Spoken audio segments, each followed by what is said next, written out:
പാഠം 11 കാക്ക. വയലോപ്പള്ളി ശ്രീധരമേനോന്റെ കവിതയാണ് കാക്ക. അധ്വാനിക്കുന്ന കറുത്ത ജനവർഗത്തിന്റെ പ്രതീകമാണ് വയലോപ്പിള്ളിയുടെ കാക്ക. മുമ്പുള്ള സൗന്ദര്യ സങ്കല്പങ്ങളെയെല്ലാം കാറ്റിൽ പറത്തി കാക്കയെക്കുറിച്ച് പാടാൻ ധൈര്യം കാട്ടിയ കവിയാണ് വയലോപ്പിള്ളി. വൃത്തികെട്ട കരച്ചിൽ, വെറുക്കപ്പെട്ട നിറം, കള്ളനോട്ടം എന്നൊക്കെ പറഞ്ഞ് കാക്കയെ സമൂഹം അകറ്റി നിർത്തിയിരുന്നു. എന്നാൽ വയലോപ്പിള്ളിയുടെ കാക്ക അധ്വാനത്തിന്റെയും വൃത്തിയുടെയും പ്രതീകമാണ്.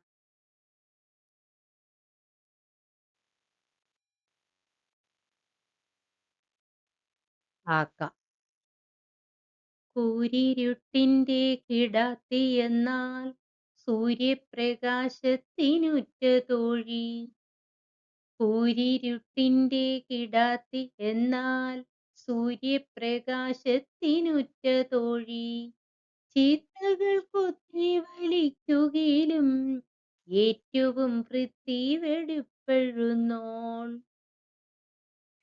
ചീത്തകൾ കൊത്തി വലിക്കുകയിലും ഏറ്റവും വൃത്തി വെടുപ്പെഴുന്നോൾ. കാക്ക നീ ഞങ്ങളെ സ്നേഹിക്കിലും കാക്കണം സ്വാതന്ത്ര്യമെന്നറിവോൾ. പൊന്നുപോലെരിയുണർന്നെണീറ്റു ചെന്നു കിഴക്കു തീകുപ്പൂട്ടിടുമ്പോൾ. പാളുന്ന വാനത്തു നാളികേര പൂളൊന്നു വാടിക്കിടന്നിടുമ്പോൾ. മുത്തുക്കുമത്താഴ വറ്റുവാനിൻ മുറ്റത്തു ചിന്നിയണഞ്ഞിടുമ്പോൾ. കേൾക്കാം പുളിമരക്കൊമ്പിൽ നിന്നും കാക്ക കരഞ്ഞിടും താരനാദം. ആരാണുറങ്ങുന്നതോൽക്കുക നായ് കാരണവത്തിതന്നുക്തി പോലെ. പാടിക്കളിക്കട്ടെ നാലുകെട്ടിൽ മാടത്തെ തത്ത കുയിൽ പിറാക്കൾ. ഉൾപ്രിയമെങ്കിലും ഗേഹലക്ഷ്മി എപ്പോഴും കാക്കയോടൊന്ന് എന്നു ന്യായം. ഉൾപ്രിയമെങ്കിലും ഗേഹലക്ഷ്മി എപ്പോഴും കാക്കയോടെന്ന് ന്യായം.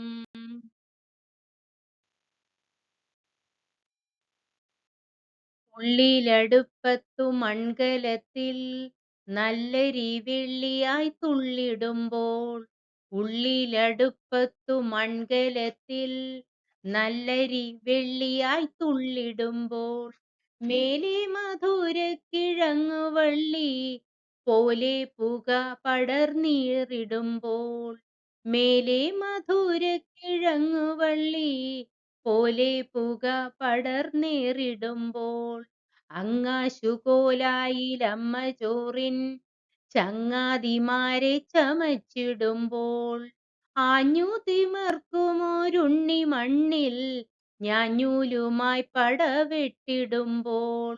ചോടുകൾ വച്ചു ചെരിച്ചു നോക്കി ചുടഴും പുട ചൊറിഞ്ഞു വീഴ്ത്തി.